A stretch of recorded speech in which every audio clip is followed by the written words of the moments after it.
Perhaps the only thing better than bow hunting the famed Trophy Triangle of South Texas is sharing that hunt between father and son while trying for a famed buck that's become a legend in the area. As the first tendrils of dawn begin melting into a new day, we join Jack Brittingham, who's watching his son Trevor's hunt from a nearby stand. They're after a huge buck that roams the brush country here called Juba. It's mid-December down here in South Texas in the brush country. We're hunting on Rancho Encantado, and I have my son Trevor set up in a tripod blind located about 50 yards from our location. We're hunting for a giant 8-pointer that's a 6-year-old buck. We think he'll go about 155, maybe even 160. He's really one of the most impressive deer on the ranch, and we're gonna see if Trevor can't get a shot at him this morning with his bow. He's set up about 50 yards away, and we're expecting the deer might move up and down this sendero here. We usually have a lot of doe traffic at this location, so we're hoping things will work out and he'll get a shot. It's gonna be exciting.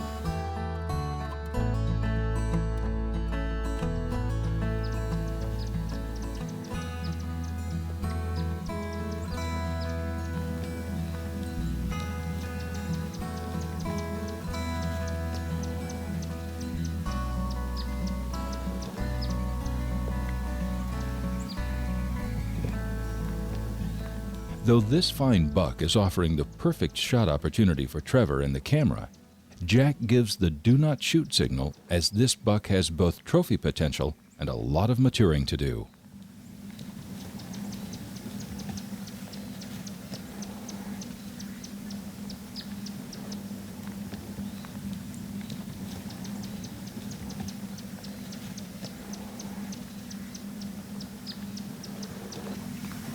That's so cool.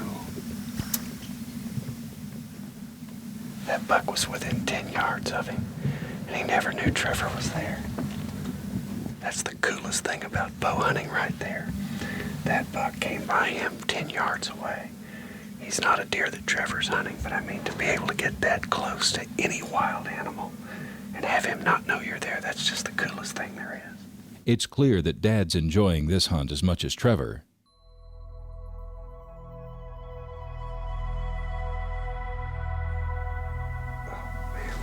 This is the buck that Trevor's after right here. He just went off into the brush on the right-hand side, which is not a good sign because that means he might be moving away. But he could circle around and come out this other way. He was standing at 282 yards, which with a rifle this hunt would be over, but the buck needs to come down this way for us to have any kind of chance at him. But man, he's plenty impressive looking deer.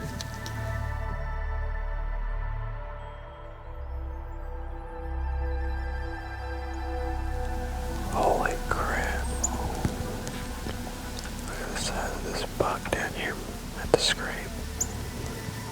He's maybe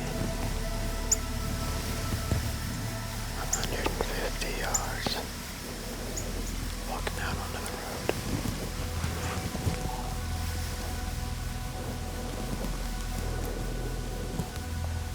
God, that's a nice looking deer.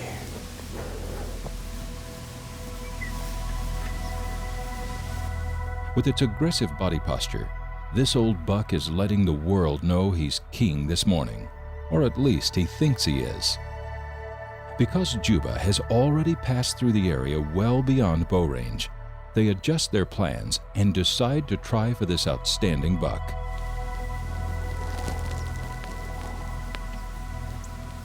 I may have him take this deer.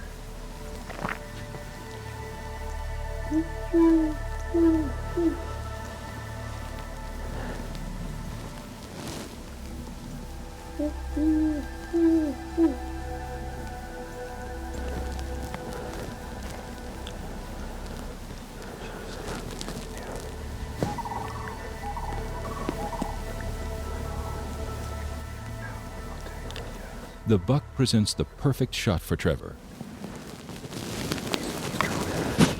But at the last second, spots him drawing. Dang it. I jerked the crap out of that.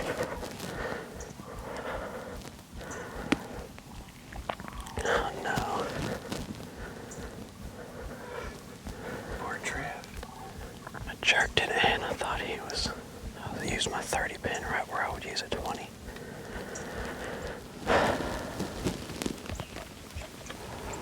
I know that feeling well. I've missed plenty of bucks myself. Right now, Trevor's feeling so low that a piece of whale poop on the ocean floor looks like the North Star.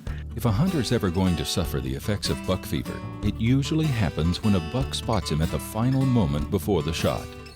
Those penetrating black eyes suddenly locked in yours, and the deer's every sense spring-loaded with a hair trigger, combine to unravel the concentration of even the most experienced hunter. What happened? Oh, I jerked the crap out of it. Did you really? Were you excited? Oh, yeah. Ooh, it was a pretty nice looking buck. Yeah, he was cool. Well, first I had my 30 pin high and he was at 24. Yeah. And I jerked it, so that didn't help. At least it didn't wound him. At least it didn't wound him. He'll be out there for later in the trip. We've all done it. We did see Mr. Juba. You saw him? I saw Juba. Where was he? He was down there about 300 yards and came in the brush, and I thought maybe he'd come down this way. Then he came back out down there, and I thought he was going to come down here, and he just never showed up. So, just try it again. That's all we can do. That's one miss they'll remember for a long time to come.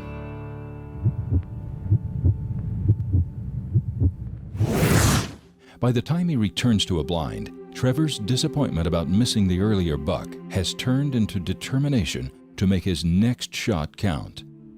This morning, he's hunting from an in-ground blind with Jack, and his hopes are still high for getting a chance at the legendary massive 8-point Juba. Even though Trevor has only caught brief distant glimpses of the giant buck during the past few years at Rancho Encantado, the image of its high, heavy rack remains etched in his mind.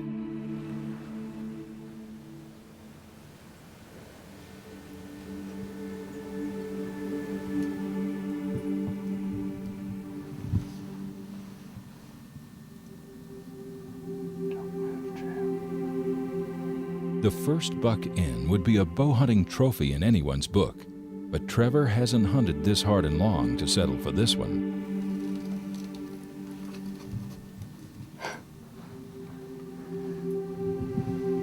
It's a good looking deer,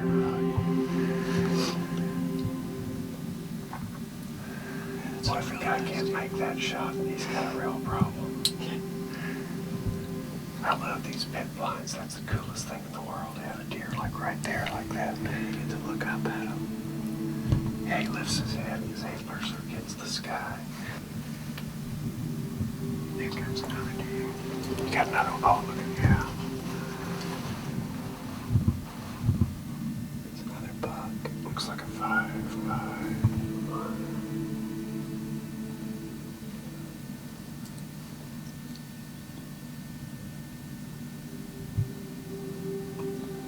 It's pretty neat, huh, Trev?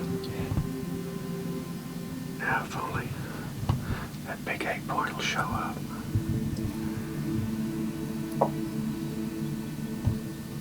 Essentially scent and sound free within the confines of the blind, it's not long before Jack and Trevor are surrounded by fine bucks. Now if the legend will only show. These unique in-ground blinds offer a different view for the bow hunter, and it's obvious that Jack and Trevor are enjoying the up-close and personal whitetails. There's no question that this blind will be in demand in the coming years as all these bucks reach their prime. Boy, at this distance you can tell everything about those deer. Look at that, Trev. That little kicker off that right G2 is pretty cool. Look at that G5 on the left side. It kind of comes off on the inside of the main knee. I bet you that deer will be like that his whole life. It'll be easy to recognize. Here comes another buck, I think.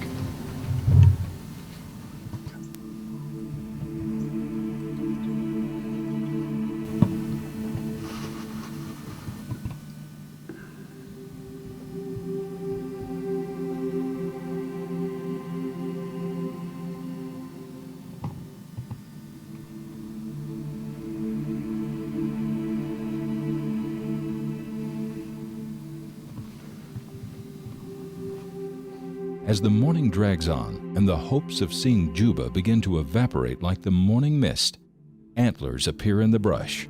Huge antlers. That can only belong to one deer.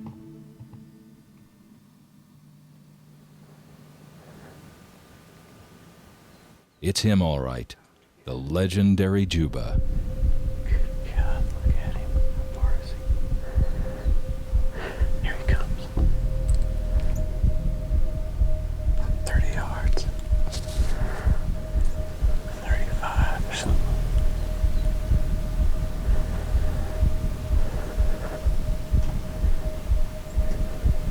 There he comes. About 30. Get ready, get ready.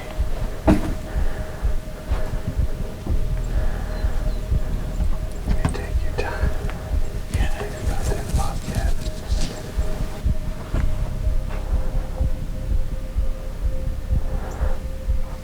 25 yards. Looks like he's gonna turn broadside.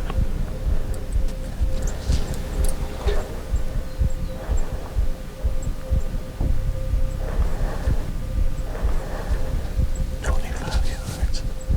Hold it low on his chest when he goes perfectly broadside anytime. I'm gonna take the shot.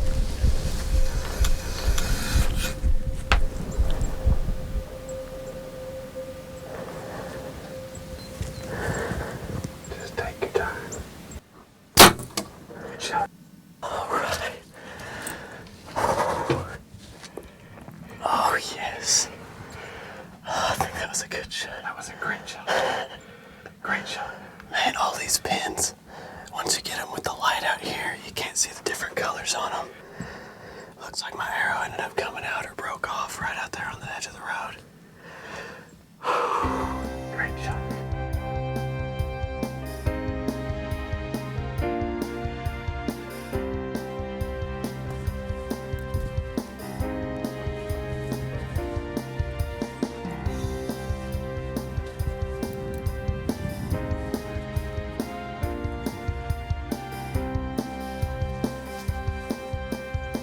Oh yeah, got blood all the way up to here.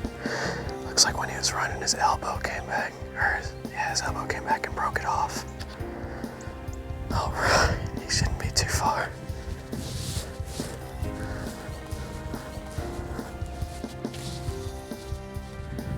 Looks like we got a little blood right here.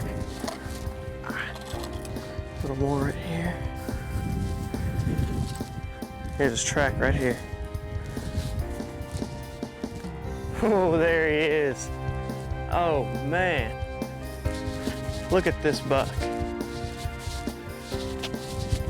Good Lord, look at this.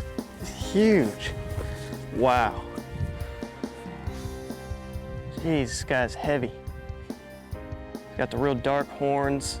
He's got to be over 160. Jeez. This G2 is about 13 inches. His brow tine's got to be 6. Look at this little split brow tine right here, and it's almost got a figure 8 rule on this back side, but right here is going to keep it from working. Look at that little burr point coming off his base. It's another 3 inches right there. That's cool. We were down here for 5 days before Christmas hunting this one deer, and he kept getting away. We got one sighting, and that was all. And since then, I've been living in a hole in the ground in one of our pit blinds where we've seen him hanging out. And after 3 days of hunting, it's finally paid off. And he came in from 40 yards to 25 and turned broadside for us, and that's when I took the shot. Went in just behind his shoulder, about midway up, and he ran maybe 85 yards, and it was over. Yeah, he's cool. I'm gonna lay him down and go get the truck so that way I can get him home and show everybody.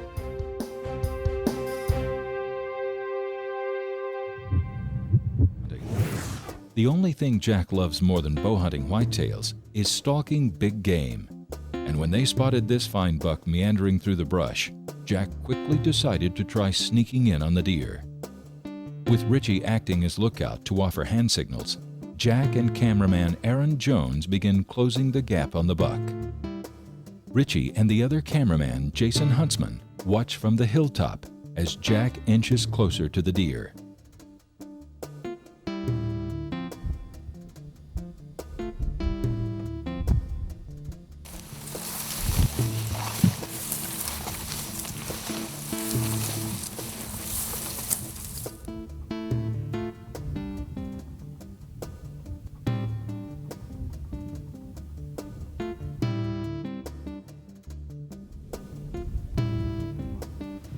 When attempting this kind of stalk, be sure that you and your spotter have worked out detailed hand signals.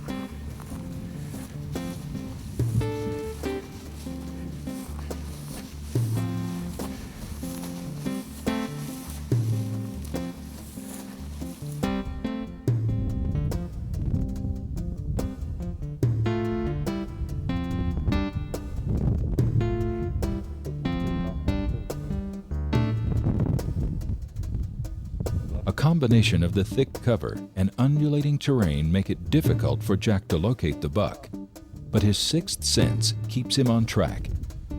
The deer's looking towards our direction, Richie.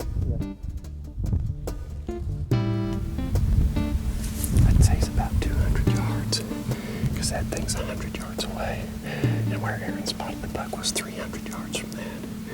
So I'm just going to start crawling in real slow.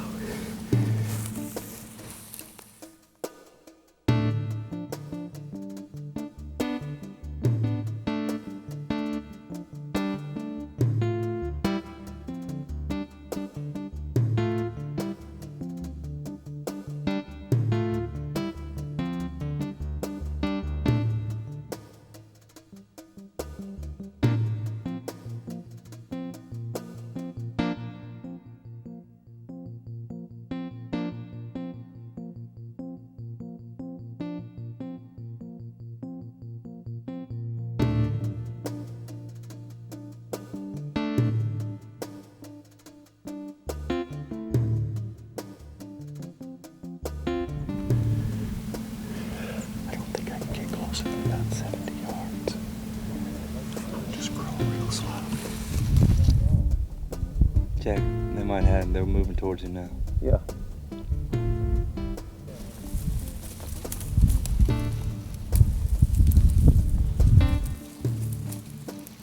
Jack has sneaked within shooting range now, but the buck has literally disappeared from his view in the thick brush.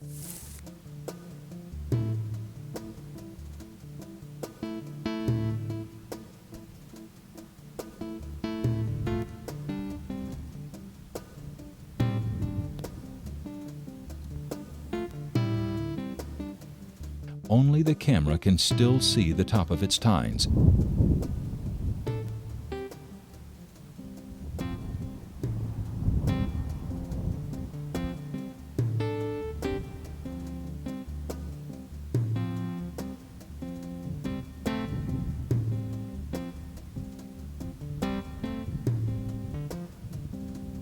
Which suddenly jerk in Jack's direction, a clear signal that the buck has detected danger.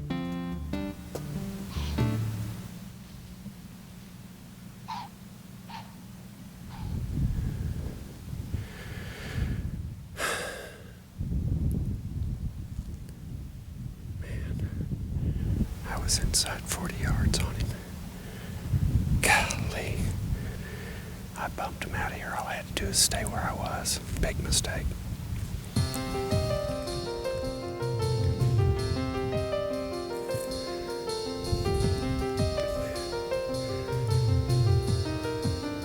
All that work. All that work for nothing. Big mid-60s class buck. I crawled from way down there. I don't know how many hundreds of yards it was. Saw him over here where he was with his doe. I made a good stalk. I came around, I got over in here. I looked back up on the hill and Richie saw me and he gave me the signal like this and then like this. And I thought the deer had moved down and bedded. And in actuality, he had bedded where I saw him last. And when he spooked, he was only 35 yards. If I had just stayed where I was and waited for him to get up, I'd have gotten a shot. Oh, very disappointing. Oh, man. Close. Real close. Pretty deer. Oh, shoot. Yeah, those last two hand signals from you, Right. I interpreted that as the buck's moved down and bedded. I was 35 yards from him when he jumped up. Yeah, he was definitely bedded, and I was telling you he was to your left, and I was just, you know, I don't know. I mean, it probably looked different there, but I was thinking when I got close enough, you just Yep. tell me to stay or whatever. But when the And- doe made me, He couldn't have been more than 35 yards. I I should have just stayed where I was when I turned to get the hand signal from you, or to, Right. you know, I should have just stayed right there and waited on him. Yeah, well, about the next time you looked, we were gonna stop you, but Oh, man. he looked. Well, It that- also looked like there was, from our vantage point, looked like there was too much thick stuff between you and him from right where he was. No. Well, he'd had to stand up, and then I Right. could have nailed him. Right.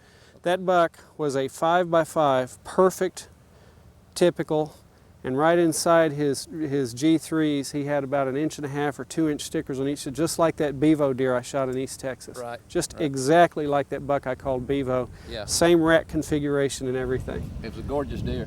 It's a heck of a deer.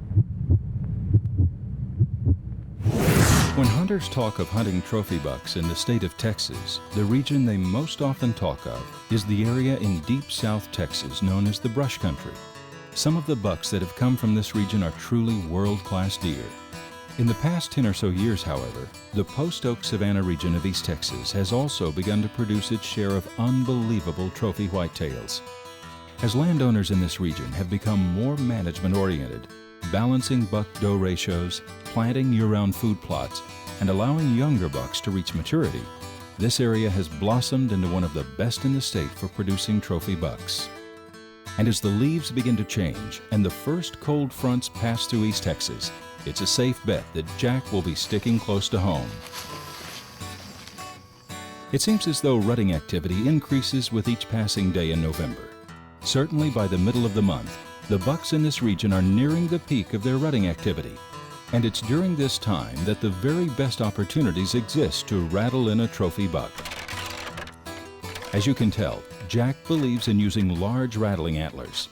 His philosophy is that if you wish to attract a truly dominant whitetail, you have to make him believe that other dominant whitetails have moved into his area.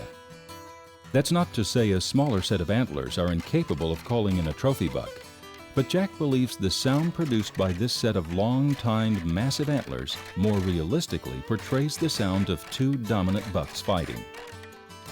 As Jack mentioned earlier, there is simply no telling what may happen when you crash the antlers together. Boy, these deer are really hanging out in this bottom today.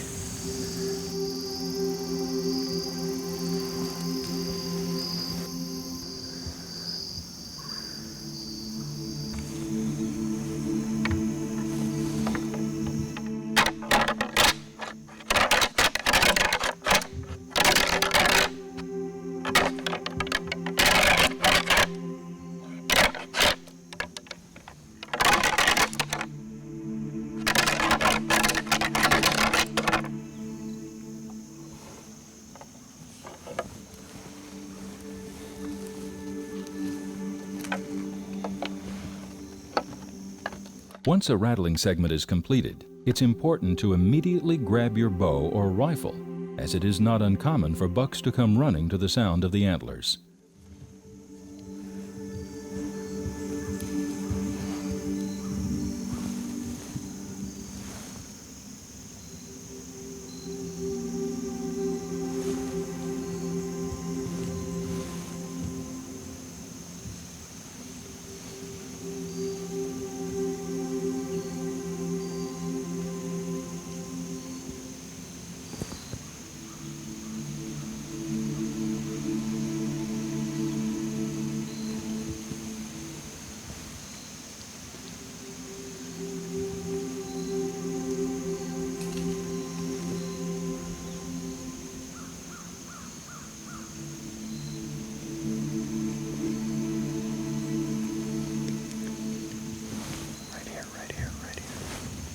And in slightly more than 1 minute after the end of the rattling sequence, an incredible buck appears.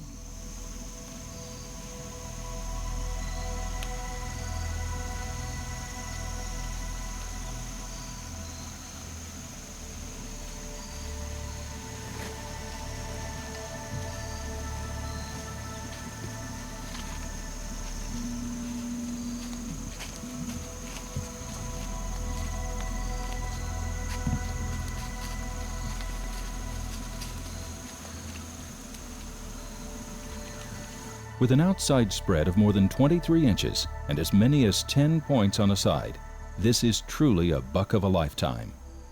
But under closer inspection, Jack can see that a major portion of the deer's left antler has been broken off.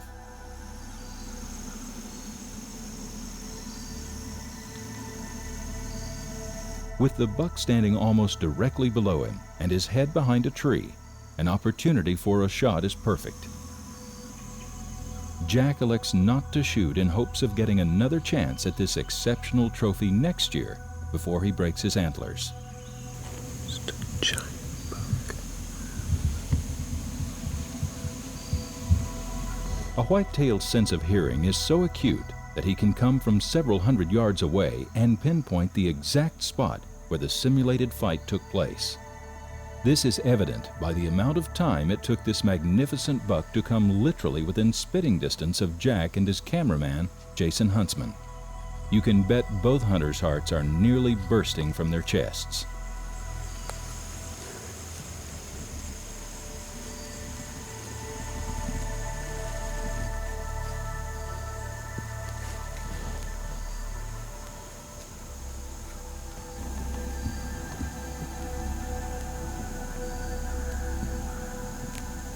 Finally, the big buck picks up a trace of the hunter's scent and moves away through the forest.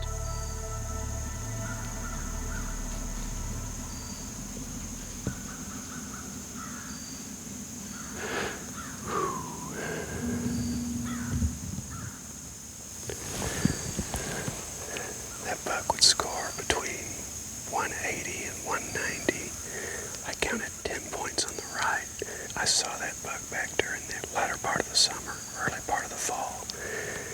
He has matching forking G3s that come off the main beam, and I would have shot him, but he's busted off his left G3, which is about a 10-inch point, and I'm just not going to shoot a deer that's got a busted point like that. It's almost a crime to do it, but man, what a thrill. I rattled. He came in from the west, and these deer know exactly where the sound of those horns are coming from, because just about every one of them will come in and stand right under your tree stand. That was just a giant buck. Man, if he hadn't been busted, I would have put one right between his shoulder blades.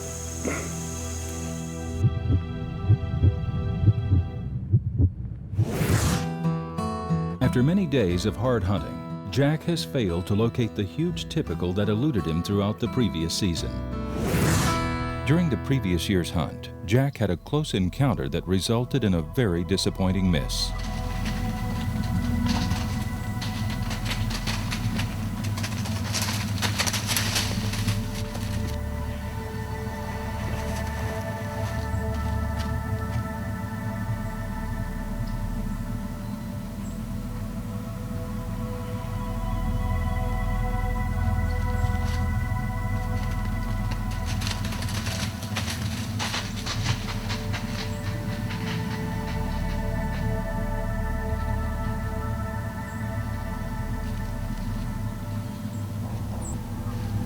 That's the one we're after right there. Probably go 185, maybe 190.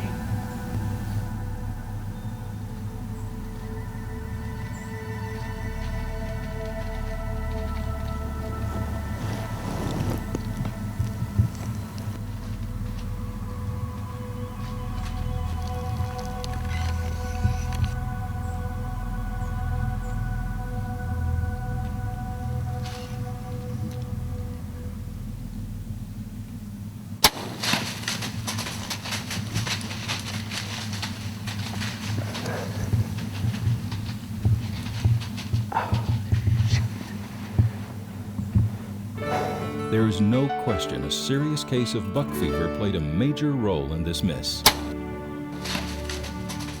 I blew it. I pulled it to the right. I had him at 35 yards, and I just blew it.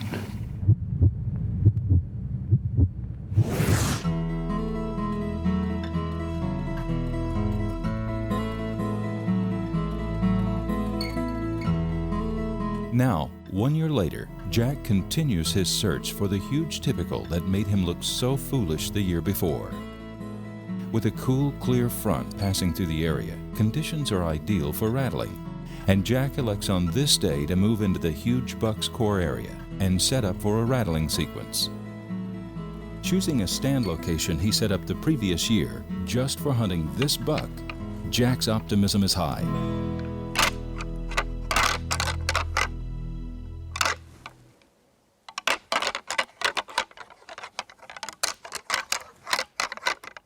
To the west is a dense thicket, and Jack suspects this may be where the buck beds during midday.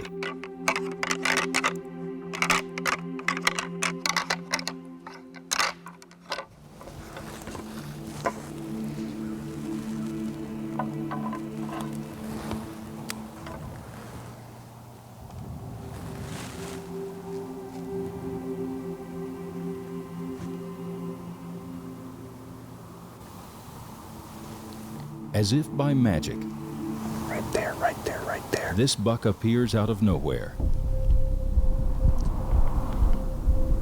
Hidden both by the tree and by branches, it is at first difficult to tell the antler size of this large-bodied buck.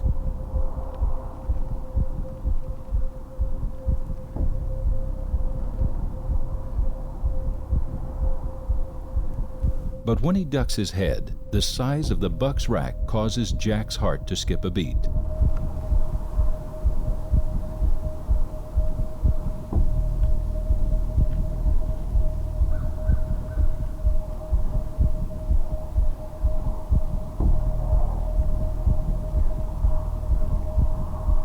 I'm going to take him.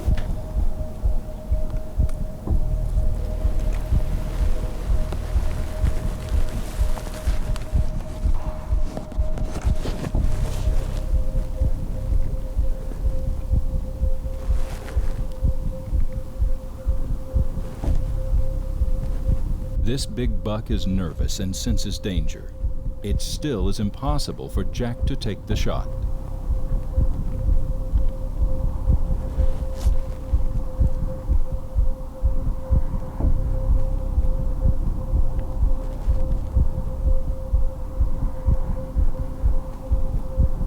Finally, the buck turns and offers Jack the perfect shot. Got him. There he goes right there. Man. Holy cow. I was holding that bow for at least a minute, maybe longer.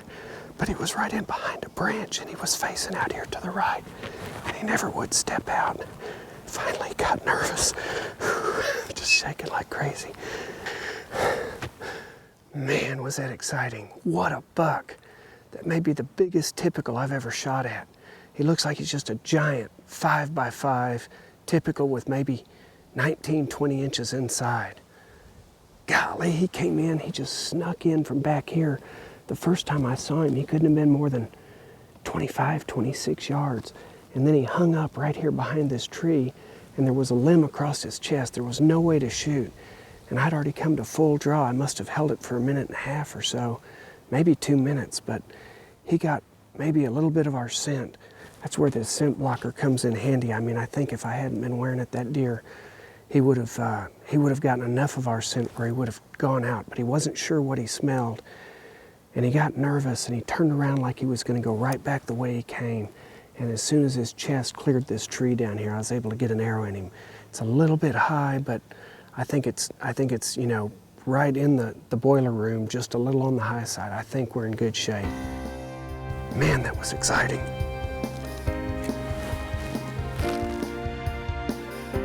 Pretty sure my arrow stayed in him. So I'm not gonna walk over where I hit him. I'm gonna walk to the last place I saw him. Look at these shit antlers right here. I need those right now. During the process of recovery, it's important to take your time and always follow your quarry's trail slowly, stopping often to look ahead.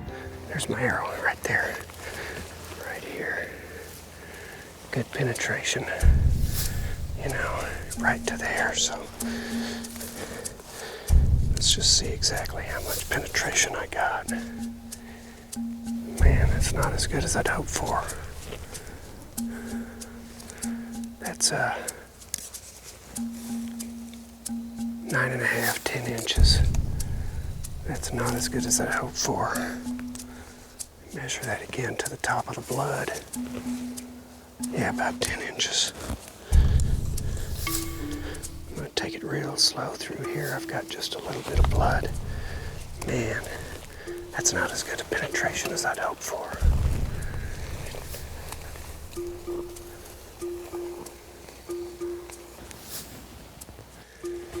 Right here.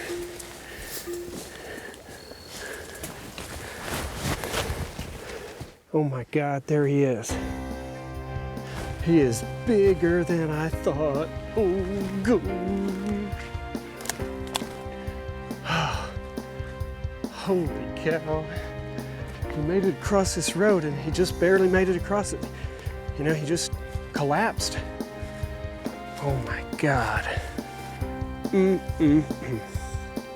Unbelievable.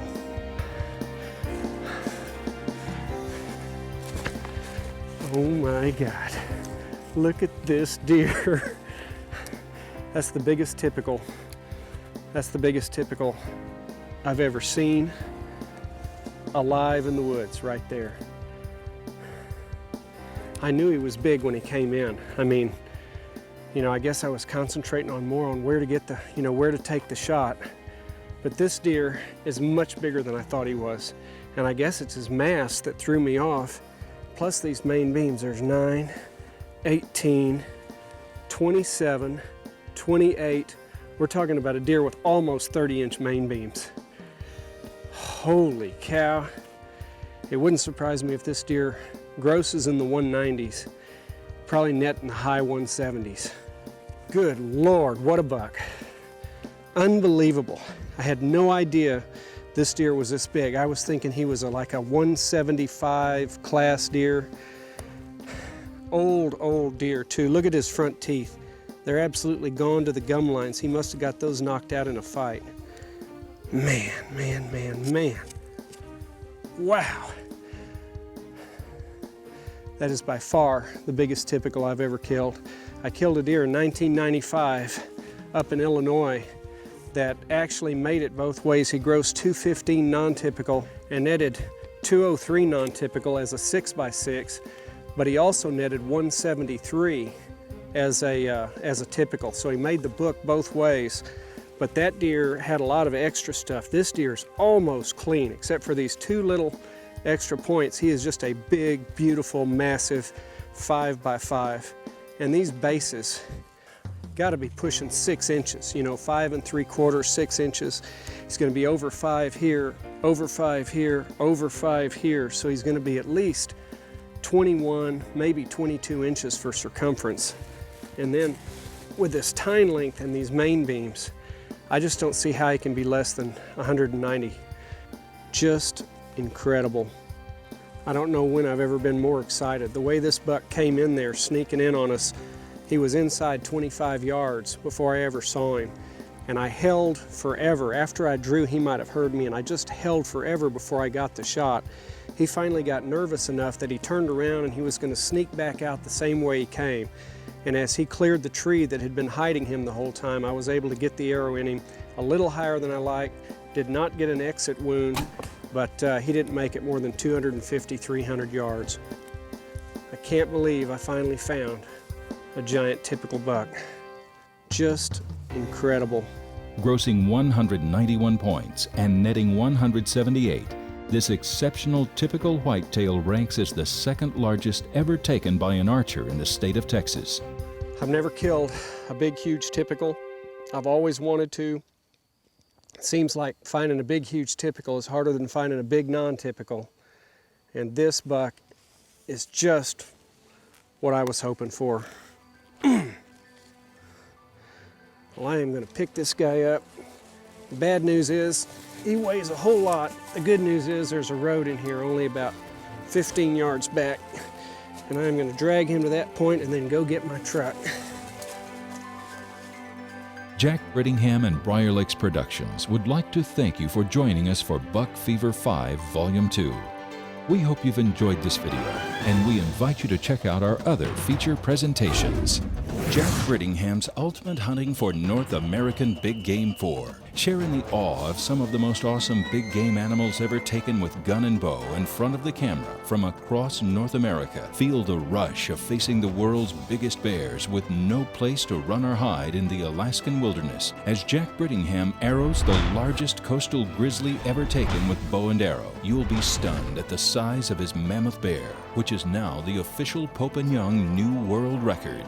Hear the bugling of rutting elk in New Mexico's high country as these monarchs of the mountains bring out the primal essence of spot and stalk hunting. Venture to the remote corners of the continent after giant Alaskan and Canadian moose, while also trekking into the craggy slopes after Dall sheep. Experience the thrills and uncertainty of facing Alberta black bears at close range with bow and arrow, and pursuing massive antlered Quebec caribou across the tundra. And finally, roam the sage-scented Southwest in quest of sharp-eyed pronghorns with bow and arrow and massive muleys in the hills.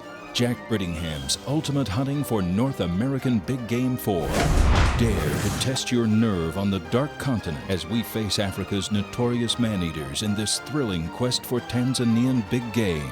You'll share the tension of pursuing carnivorous predators while enjoying an exciting blend of stalking a variety of plains game in over a dozen hunts. Feel the underlying fear of sneaking in on Africa's Black Death as your host Jack Brittingham tests his steel on the always formidable and unpredictable Cape Buffalo. Travel with Jack across the veldt as he tries for world-class impala, gazelle, and zebra. Experience the hollow gnawing of fear in your gut as we walk the tightrope between predator and prey while pursuing hungry lions in the grass. Tense to the ripping sound of claws as you watch some of the most compelling leopard footage ever captured during daylight hours. Plus, share in the surprise of encountering a serval cat. And finally, crawl with Jack along the riverbanks as he tries for killer crocodiles in a watery world where they've reigned as the ultimate cold-blooded killer for over 1,000,000 years. Only on the dark continent could we bring you this rare blend of danger and hunting excitement. Jack Brittingham's quest for Tanzanian big game. Check out the entire Briar Lakes Productions video catalog, along with hunting tips and articles from Jack Brittingham at www.jackbrittingham.com.